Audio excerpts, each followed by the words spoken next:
Parce que j'ai peur de ma maîtresse, chuchota Yolande en s'approchant de lui. C'est une ensorceleuse qui porte autour de son cou, enfilée sur une chaîne, les téméraires rois et princes qui sont venus la charmer. Chacun d'eux est devenu la perle d'un collier qu'elle porte nuit et jour. J'ai vu le collier grandir. Quand est arrivé le roi Pierrot, il n'était qu'une simple chaîne en or. Mais lorsque cet homme a disparu, une perle est apparue au collier. Puis est venu Hildebrand, et il y a eu 2 perles de plus au collier. Il a été suivi d'Adrian, Sigbert, Algar, Sanred et Pharamond, et Baldwin, et Léofric, et Raoul. Tous se sont envolés, et le collier compte maintenant 10 perles. Ce soir, elles seront 11. La 11e sera votre prince Florestan. S'il en est ainsi, je ne connaîtrai de repos que lorsque j'aurai plongé mon épée dans le cœur de Fiorimonde. Mais Yolande secoua la tête. C'est une magicienne. Il serait sans doute difficile de la tuer. Et puis, cela ne briserait peut-être pas le sort, et le prince ne reviendrait peut-être pas à la vie. J'aimerais pouvoir vous montrer le collier, que vous puissiez en compter les perles et vérifier ainsi que je dis vrai. Mais il est toujours à son cou, nuit et jour, c'est impossible. Menez-moi à sa chambre cette nuit quand elle dormira, et laissez-moi le voir là, dit Gervais. Très bien, nous essaierons, dit Yolande. Mais il faudra être très prudent et ne faire aucun bruit, car si elle s'éveille, rappelez-vous que le pire nous attend tous les 2. Quand la nuit fut venue et que tout le palais fut endormi, Yolande et Gervais se retrouvèrent dans le grand hall. Yolande l'informa que la princesse dormait profondément. « Allons-y, dit-elle. J'ignore comment elle les transforme, mais vous verrez au moins la façon dont Fiorimonde porte ses prétendants en perles. »« Attendez un instant, Yolande, dit Gervais en la retenant avant qu'elle ne s'engage dans l'escalier. Peut-être qu'en essayant, je serai battue, ou que je mourrai, ou que je deviendrai aussi une perle, comme ceux qui m'ont précédé. Mais si je parviens à débarrasser le royaume de votre méchante princesse, que me promettez-vous en récompense ? Que souhaiteriez-vous ? Je voudrais que vous me promettiez de m'épouser et de repartir avec moi dans mon pays. Je vous le promets avec joie, dit Yolande en l'embrassant. Mais en attendant, n'en parlons plus. Nous y penserons seulement quand nous aurons rompu la chaîne du cou de Fiorimonde et que tous ses amants auront été libérés. Ils se rendirent alors dans la chambre de la princesse, Yolande tenant à la main une petite lanterne qui n'émettait qu'une faible lumière. Là, dans un grand lit, reposait la princesse Fiorimonde. Il pouvait l'observer à la lumière de la lanterne. Elle était d'une beauté telle que Gervais commença à croire que Yolande s'était trompée quand elle disait qu'elle était si cruelle.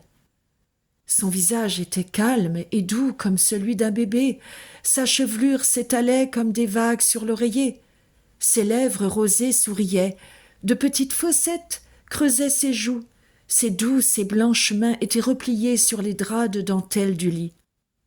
Tout à sa contemplation. Gervais en aurait presque oublié de regarder les perles qui scintillaient à son cou, si Yolande ne l'avait tiré par le bras.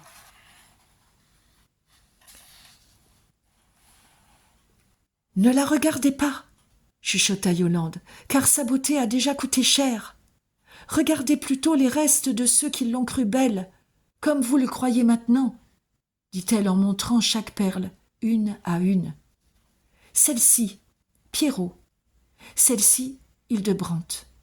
Celle-ci, Adrian, Sigbert, Algar, Sanred.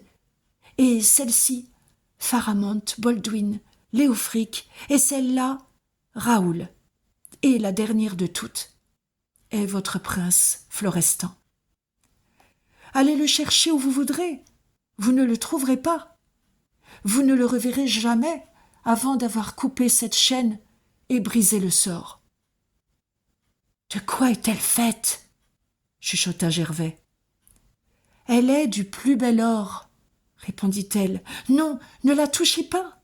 Vous risqueriez de la réveiller. Je vais vous montrer. » Et Yolande, posant la lanterne, étendit doucement ses mains pour faire coulisser les perles. Mais ses doigts se refermèrent sur la chaîne et immédiatement, elle disparut. Une nouvelle perle apparut au collier et Gervais se retrouva seul avec la princesse. Il regarda autour de lui, à la fois pétrifié et stupéfié. Il n'osait appeler, de peur que Fiorimonde ne s'éveille. « Yolande !»